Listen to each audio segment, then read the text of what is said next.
Hello, magandang araw po sa inyo mga kagagaw. Ngayon po ay morning na morning dito sa aming sitio. Kung nakikita niyo po dito ako sa Hunasan, papunta po ako ng dagat. Abangan po natin ng ating mga kagagaw na nagpain ng kitang. Po, kita niyo po yung araw. Oh. At maya pagdaan ko dito ay nakita ko po itong bangka ng ating isang kagagaw na si Raymond Mamugay alias Kaling. Ito po ay nagpain ng kitang niya kahapon at hindi po nakapag-arya ng kanyang kitang dahil daw po ay napalaban sa inom kagabi. At napagdating ko po dito sa dagat ay nandito na po ang ating kagagaw na si Abay po Mamugay Vicente Jr. Yan po, titingnan po natin yung kanyang huli ng isda kung may pangbebenta po siya o pang uulam lang po ito mga kagagaw. At ito na po.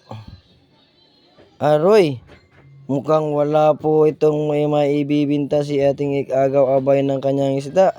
Mukhang logi ata ito. Dahil po ganito lang kanyang huli mga kagagaw.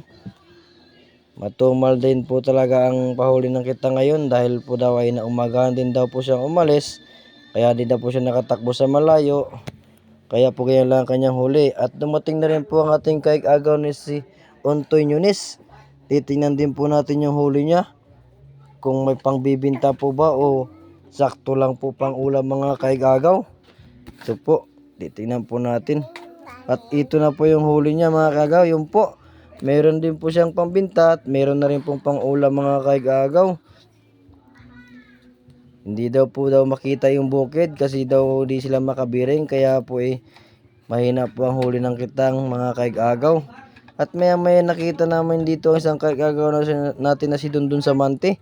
Ito po nagpandaw po yan ng baklad. Kita nyo po ang huli niyan. Pagkalaki-laki po ng mga gat mga kagagaw. Yan po siguro po nasa 3 kilos po ito ang timbang nito mga kagagaw.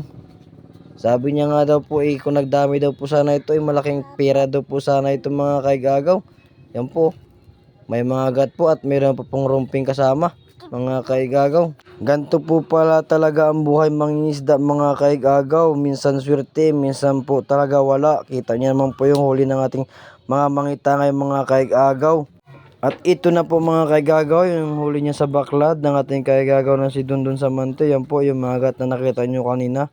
Aangatin ko po mga kagagaw. Dito na po kasi sa may timbangan. Yan po. Mabigat po. O nasa 3 kilo yun po ito mga kagagaw. At meron pa pong nilabas ang ating buyer. Yan po, lapu-lapu po. First class po talaga ang isda na ito mga kagagaw. Kita nyo po mga kagagaw ang huli ng kagagaw namin dito.